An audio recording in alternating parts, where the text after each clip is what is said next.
What's up everyone, we're coming at you with a new Yu-Gi-Oh! Discussion video, and in today we're going to take a look at the two newly announced Awakened Possessed Ranryu and Jigabyte coming to us in the upcoming OCG set, Phantom Rage, which is looking like a set that has a lot of old school deck support, which I actually like. I'm not sure if Phantom Rage is a main set or a side set. I think it could just be a side set.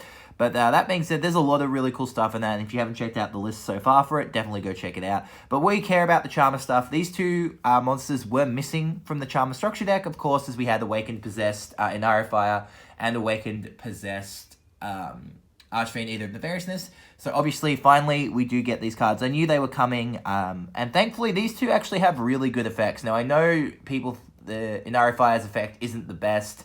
I still think that Archfiend, Eater of Nefariousness, Great Awakened is the best because it brings a monster back when it's summoned. You can link with it straight away, and then you can go ahead and search for your spell and trap.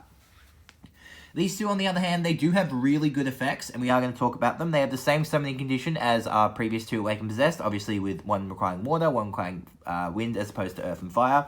So that summoning condition is you can special summon them from your hand or deck by sending a face-up spellcaster monster you control, and one level 4 or lower water or wind, depending on which one you're summoning, you control to the graveyard. When they're summoned, when Jigabyte is summoned by its own effect, you can send one random card from your opponent's hand to the graveyard, then each player draws a card, and when Ranryu is summoned, you can return one card that your opponent controls to the hand. If they're sent from the field to the graveyard, you can search for Possessed, Spell, Trap, or specifically the Wind or Water Spiritual Art, depending on which pet you have.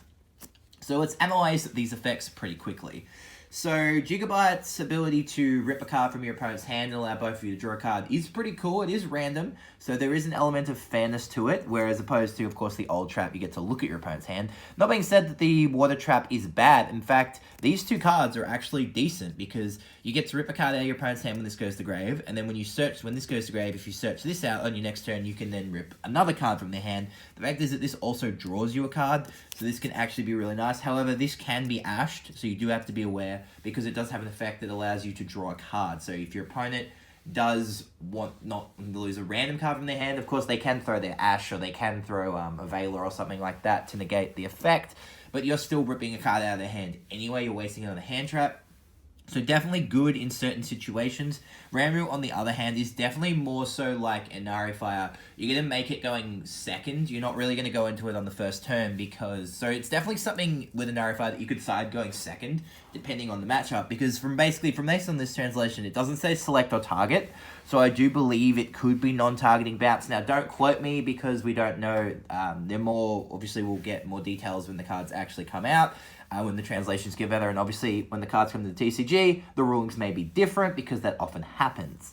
So the ability to bounce a monster to the hand from your opponent's field can be pretty devastating, especially if it's one of their boss link monsters or extra monsters that has no inbuilt protection. It can neg them quite a lot. So the interruption of a bounce on your turn is really, really nice. Now, not being able to do it on your opponent's turn is a little bit frustrating, but obviously these monsters really only do their effects on summon. They're like one-hit wonders, and then they're 2k beat sticks.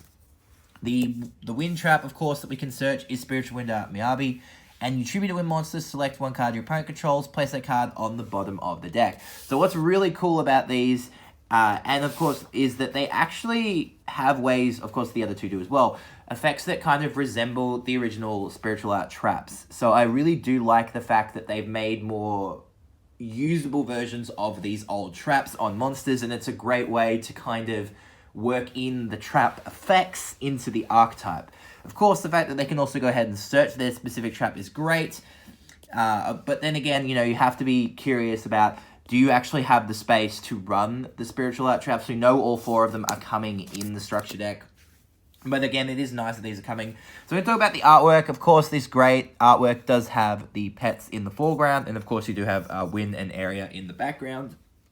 You're talking, of course, about whether or not we will get Dark or Lena's pets. Probably not. But then again, I didn't think we were going to get more upgraded forms of the Familiar Possessed. And I thought we were going to get more Awakened, more alternate forms of the Charmers in the structure deck.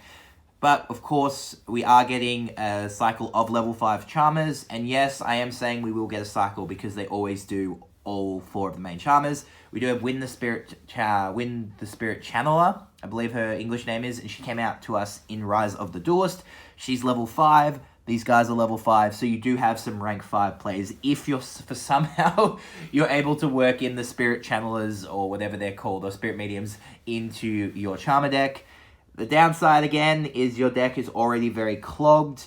Running this kind of stuff, you may be running these as like 1 odds or 2 odds. Again, this can be really, if you are running this can be really good going first, and this can be really good going second, so these two can easily side for each other, which is fantastic, depending on your matchup. Like I said, being able to bounce an opponent's big monster is great, but turns out most of the time, if your opponent's got a monster they want to bounce, chances are they already have a million ways to stop this even coming out or even going off. So many times I have people stopping my Archfiend going off. They're like, I'll summon it and they'll Veiler it, or they'll Ghost Ogre it, or they'll Call by the Grave, whatever I'm trying to bring back. So these do have a lot of problems in terms of being really easy to stop.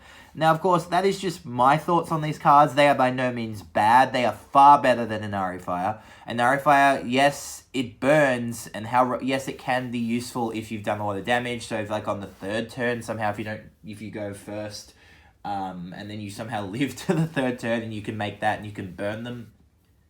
Yes, that is a valid way to win the game. And then, of course, you can go ahead and search out the Fire Trap. It all comes down to the personal playstyle that you want to play with your deck. None of these are auto-includes other than the Earth one, because it brings a Charmer back, and then you can just go ahead and link and search straight away. It really does give you nice flexibility in the archetype, obviously, so if you do want to play these, definitely be my guest. I am really going to try and I really want to work Ranryu into the deck, because Ranryu and Wynn are my favorites, as you guys know if you've watched the channel for a while. Jigabyte is also great. I really do like Eria as well. And I think it's great that they actually did give us these cards. And obviously, I don't think Dark or Lena will get their pets. But I've said that before, like I said earlier. So anyway, that is just my thoughts on these cards. Let me know your thoughts in the comments below. If you like this video, remember to give it a thumbs up and consider subbing to the channel as well. It really does help a lot. I'm trying to reach 400 by the end of the year. If you guys would really like to do that, really appreciate it. If you want to check out the other Charmer stuff, there is a lot of Charmer stuff up here on the channel, especially related to the structure deck. It is coming out to the TCG in October. Whether or not it comes out to Australia in October, that is another question because of what's going on right now. Fingers crossed it does. I'll definitely be doing some openings for that because it does have variants in it. Anyway, thank you so much for watching, and I'll catch you for my next video.